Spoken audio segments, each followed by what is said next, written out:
said the state planned hosting 500 elderly individuals aged 65 and above monthly, providing financial support of 50,000 naira each and offering additional gifts, including free medical checks. All the elders, men and women, were happy. The entertainment we packaged for them, the medical mission we ran for them, giving them supplements, giving them,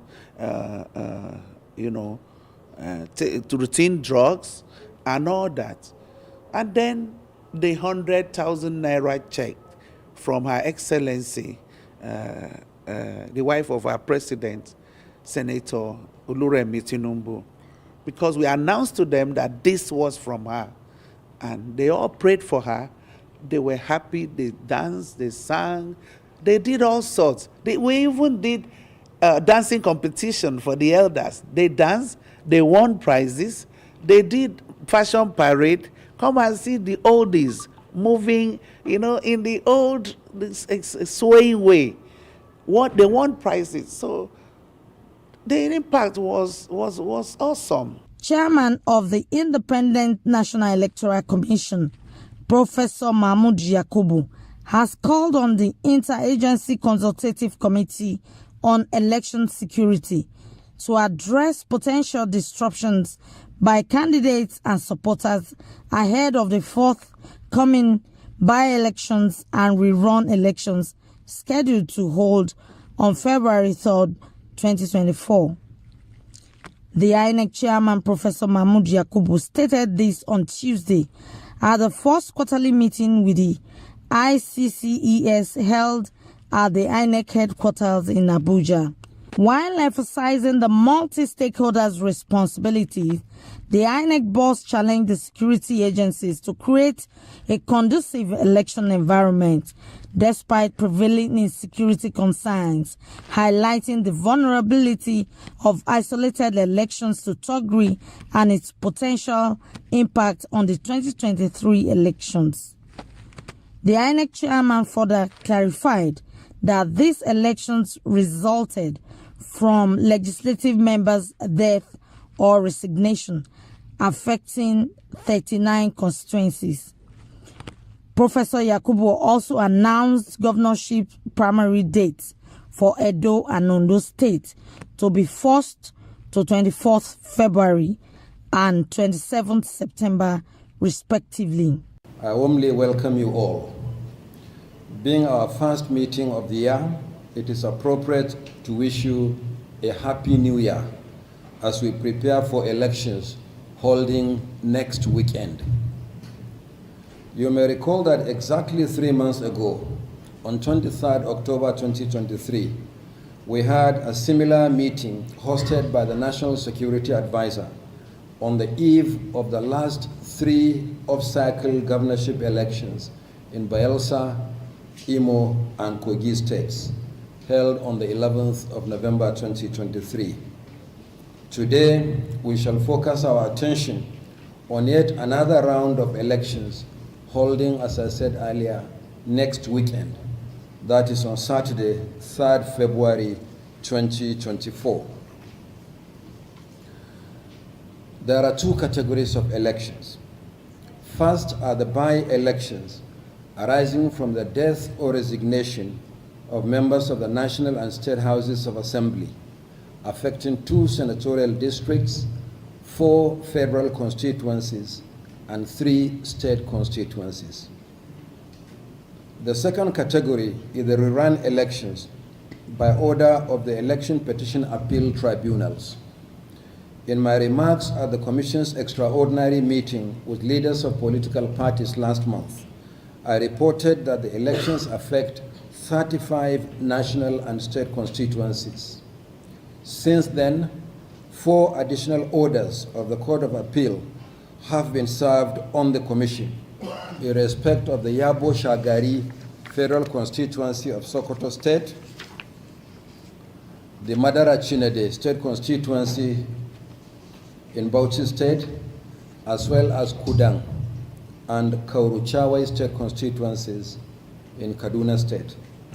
This brings the total number of affected constituencies to 39, which translates to 2.6% of the 1,491 constituencies for which elections were conducted nationwide in the 2023 general election.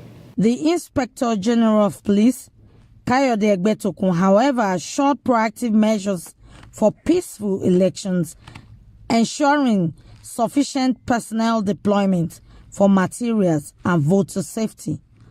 Also, the National Security Advisor, Nuhu Ribadu, represented by Hassan Abdullahi, revealed ICCE's threats assessment readiness towards adequate deployment of security agents for a successful conduct of elections. As the lead agency in election management, will be providing security alongside with other security agencies for this election. We are aware of the challenges associated with the conduct of isolated elections, and I want to assure Nigerians that we are on top of the situation. We have conducted threat analysis in all the 26 states where election is going to take place, and we are going to deploy according to the threat assessment.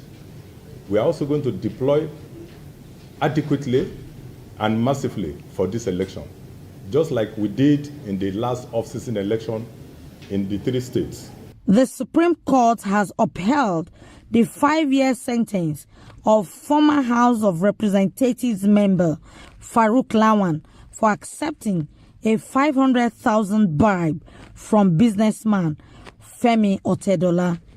The appeal, aimed at overturning the Court of Appeal's February 24, 2022 judgment, which sentenced Lawan to a 5-year jail term with a partial discharge on 2 counts of corruption charge. Justice Tijani Abubakar, reading the lead judgment prepared by Justice John Okoro, declared Lawan's appeal without merit and dismissed it. Lawan's counsel, Joseph Daudu, however, argued for the appeal's acceptance, emphasizing the Court of Appeal's discharge on similar counts. The federal government counsel, Bagudu Sani, urged the court to affirm the Court of Appeal's judgment. Lawan was originally convicted in 2021 for the bribery incident involving Femi Otedola, chairman of Xenon Petroleum and Gas Limited. It's been a long journey from FCT High Court. They went to Court of Appeal, and the Court of Appeal affirmed the sentence of the FCT High Court on the 3rd count that he should serve a 5-year term. And that was why he came to Supreme Court. And today, the Supreme Court has affirmed the judgment of Court of Appeal that the 3rd count stands, and is convicted on the 3rd count, and he should serve the 5-year term. So there were 3 issues, and the 3 issues were resolved in the favor of the respondent, who is the federal government. The Nigeria Police Force arrested and paraded 16 suspects in connection with kidnapping, armed robbery, homicide, gun running, and banditry across the country. The suspects comprised 3 members of kidnapping syndicate who are terrorizing Buhari, and a suspect among 4-man gang who has nabbed in connection with kidnapping a man and caught in Kaduna. The first public relation officer, Muyiwa Adejobi, while parading the suspect in Abuja, said the suspects were arrested by the operatives of the Intelligence Response Team, IRT. That with the launch of Operation the Special Interventions Court for the Federal Capital Territory, we want to reassure the residents of the Federal Capital Territory, particularly the suburbs, that we are there to flush this criminal element out of this territory. FCT is having a sigh of relief. In the last 4-5 days, the battle has been very hot, and it is paying off. We want to assure you that the IGP is taking all necessary steps to make sure we sustain the operations of our men of the Special Intervention Squad. The first one of Kuchikobari, we collect 600,000. Then the second one, we collect 500,000. Then from the Bari Arat. Then the last one is the man we dey for Garam, we Nepabi. Una don't carry, una never collect the money. Okay, you never collect the money? Yes. Esther Olajide, Mitv. The defense headquarters has assured that troops of the Nigerian military are working assiduously to address the apprehension occasioned by kidnappings, ethnic and religious clashes, particularly with recent events in Plateau, FCT and other areas in the country. The Director of Defense Media Operations, Major General Edward Buba, gave the assurance while addressing journalists on the ongoing military operations by the armed forces and other security agencies held at the defense headquarters in Abuja Thursday. Buba stated that the military is conscious of the unrest and ongoing insurgency inflicted on many citizens in several of geopolitical zones across the country, saying the military are aware of the enormous responsibility of safeguarding our citizens, hence redoubling efforts and operational strategies in order to adopt the best course of action that would make this ugly experiences a thing of the past. He, however, urged the citizens to desist from spread of falsehood and support the military with credible information that would help in fight against insurgency and return normalcy back to the country. We are currently faced with a challenge, particularly in Plateau State, and it all emanated from tension breaking out in Mangu on the 23rd of January. The situation escalated and resulted in the breakdown of law and order in Mangu and adjoining communities. The crisis started from Gangaram, Wata, and it escalated to other parts of Mangu local government area despite concerted efforts by troops deployed to the general area to restore normalcy. During the course of my brief, I will speak more about that situation. Marian Inahimion, MITV News, Abuja. The aspirant of All Progressive Congress APC 2024 gubernatorial election, Anemero Dekere, has urged the party members, leaders, and supporters to join him in campaigning a fair and just electoral process that upholds the essence of democracy in Edo State and in Nigeria at large.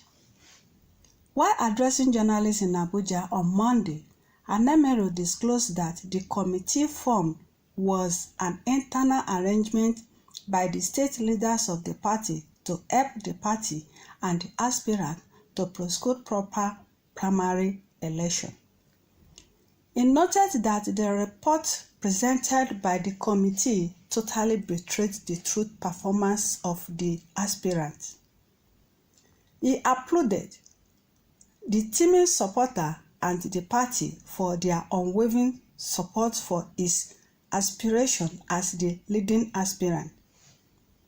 Husband Honorable Anemero Dekere, Edo State governorship aspirant, he stated that he remained resolute in his commitment to the All Progressive Congress APC and its founding principle.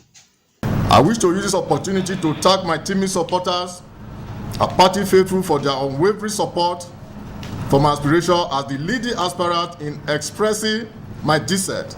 I will not waver in my determination and resolve to vie for the APC ticket in the 2024 governorship race.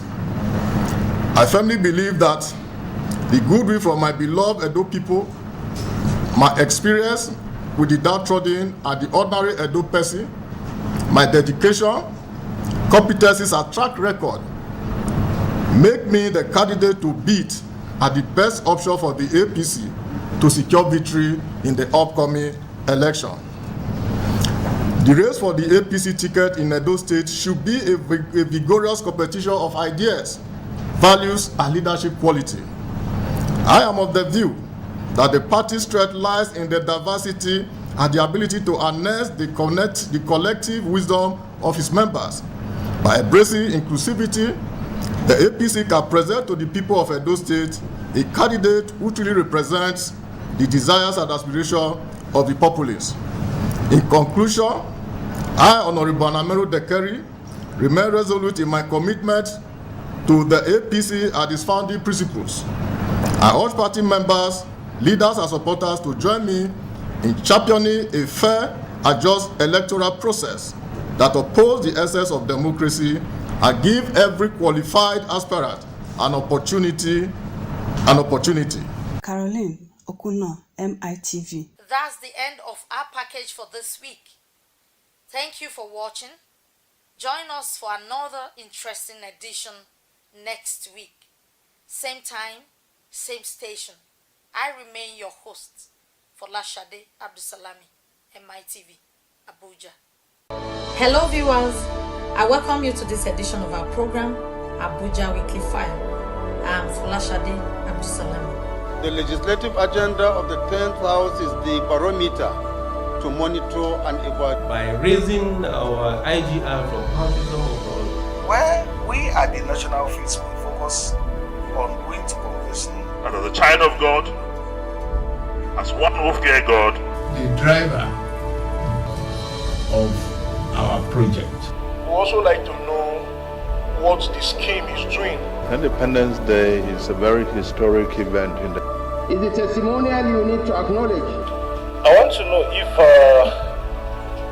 there is any plan or program. So it is only for Nigerians to doubt and go to the next level. And to align the service, the price paid by consumers with the quality of service that they receive from the utilities. So the power outage reporting system will help us in a long way. And there's many people inside. They are sleeping there, but they take some to hospital. They take them to hospital. Some are dead, some their head has break, some are their leg, everything. They have taken them to hospital. I'm not an abode for crime and criminals. My ancestral home was a forest, a thick Penkonkon mountain for safety from arrest, a home for hunting and farming in times of hunger and famine. So I'm really looking forward to seeing where we can support the new House of Assembly and your agenda. Join us next week, same time, same station. Your host, Folashade Abdusalami. Bye for now. The legislative agenda of the 10th House is the barometer to monitor and evaluate.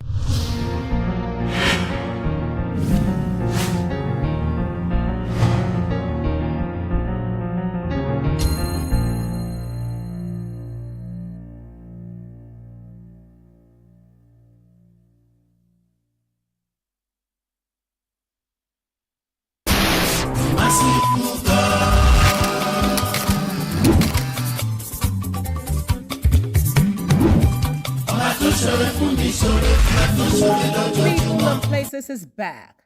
Join me every Sunday on this station, 8:30 to 9 p.m. as I bring to you the Owambes and Owambes, the cream la cream, the socialite, the party of the town, the talk of the town on MITV, DSTV 255, Star Times 119, and UHF 43. You can also join live on YouTube, MITV NG, Facebook, MITV NG. People and Places, your sassy and classy program. People and Places, following you everywhere you go. It's a fight of people and places. That's what